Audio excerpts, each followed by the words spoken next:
Gurmagat Kirlock, and you're welcome, Minister. This morning I would like to raise the issue of the provision of social and affordable housing in Dublin City, and most specifically in Dublin Central.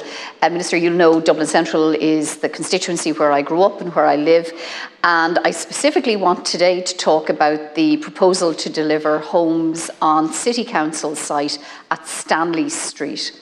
So for those who don't know, Stanley Street is a City Council owned site that is right in the heart of Dublin 7. It's between Stony Batter and Lower Grange Gorman, just off North Brunswick Street. It's kind of a hidden site, actually. You'd pass by North Brunswick Street and you mightn't even notice it. It has been used since the 1900s as a City Council depot. It was used for waste management and for engineering and mechanical. And actually there's old tram lines running in over the cobblestone streets. It has been earmarked for the development of housing. This is part of Housing for All in Dublin Central.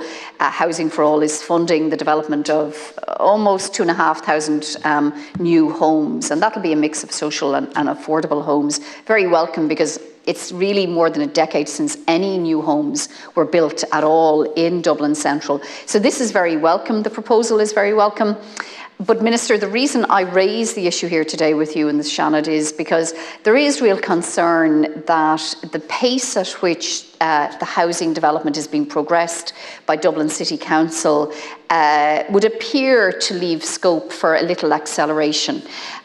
So I am hoping that you will be able to inform the House on the current status of the development of the homes on Stanley Street, how many are going to be developed and built there, and what the timeline is for the building of those homes. Because while Housing for All is a 20 billion euro plan that is delivering thousands of homes, each and every one of those homes are desperately needed, and they are most acutely needed in the city. So, Minister, I'm hoping you have come here today with a good update for us, and I look forward to your answer. Gurmagat.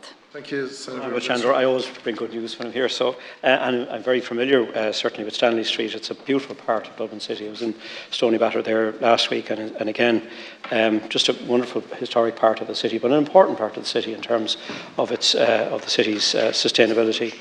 And building on the successful model of social housing, public-private partnerships introduced in recent years, which will deliver in the region of 1,500 social homes across 3 bundles nationally. The Department of Housing, Local Government and Heritage is increasing the use of PPPs to deliver social housing under Housing for All. The Social Housing PPP programme involves a partnership approach, and following the launch of Housing for All, the Department has been actively engaged with relevant stakeholders, including the National Development Finance Agency, the LGMA, Housing Delivery and Coordination Office and Dublin City Council, with their experience as lead local authority for bundles 1 and 3 to support the rollout of the new programme of PPPs. The homes are being delivered using an availability-based PPP model, in which the private sector company designs, builds, finances and maintains and operates social housing developments in return for a monthly payment from the state, unitary charge, paid during the operation period, usually 25 years, only commencing with when construction is completed. The unitary charge is subject to the performance of required services and availability of the homes for social housing tenants, with deductions to these payments being applied where required standards are not met.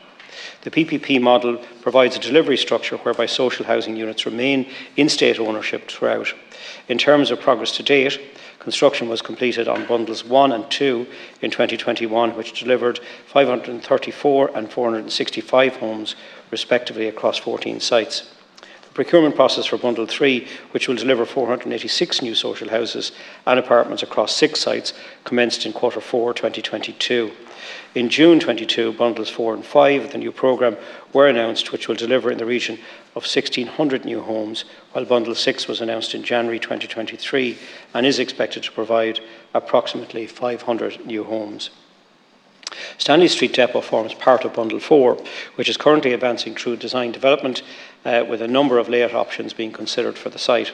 The site has the capacity to deliver up to 175 new social homes, subject to the most appropriate layout option. Construction work on Bundle 3 is expected to commence in 2024, with homes being delivered in the first quarter of 2026.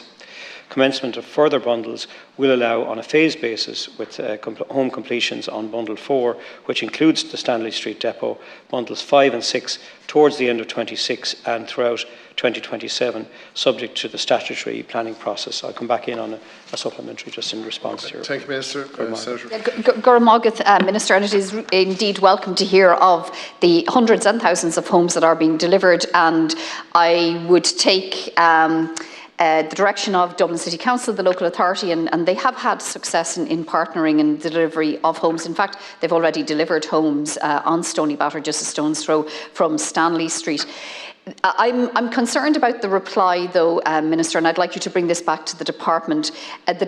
The reply indicates that while the homes will remain in state ownership, and that is very welcome, there will be 175 new social homes. It doesn't allow for any affordable homes. And I'd ask, Minister, that you would go back to the department and the local authority and ask them to explore the possibility of providing a mix of both social and affordable homes on this site. I would also ask, Minister, that you would ask the department to accelerate the delivery. The timescale here that's been described is talking about Bundle 4 being progressed towards the end of 2026 and throughout 2027. Minister, that's just not good enough as a timescale. It really isn't, and particularly when the department and the local authority are partnering with private providers. I believe one of the advantages of partnering with private providers should be an acceleration of delivery, and if that acceleration of delivery can't be achieved, I think we need an explanation for why. Thank you, Senator. Minister. Again, thanks, Senator, and I will certainly take those issues back to the department and to Minister O'Brien. And I think the use of the PPPs is a good model and a good way of delivering. And as I outlined earlier, the figures that I gave there will deliver social housing to more than 2,500 individuals and families. And work is ongoing to progress further phases under the programme, and is proposed to announce Bundle 7 imminently. And the success of this initiative is evident from the high quality houses delivered under the programme so far. The Stanley Street Depot site, being part of Bundle 4, is currently in design phase and will commence on site in 25. And again, I take the point on accelerating delivery. It is complex in terms of scoping out sites and design and tendering, but certainly we can't be building these fast enough, but I do think we have to get that right. I take back the points you made in relation to the 175 social units and the possibility of affordable included in that mix. That's something I will bring back to your department and to the Minister. Thank you very much, Minister, and thank you for your time on Budget Day, which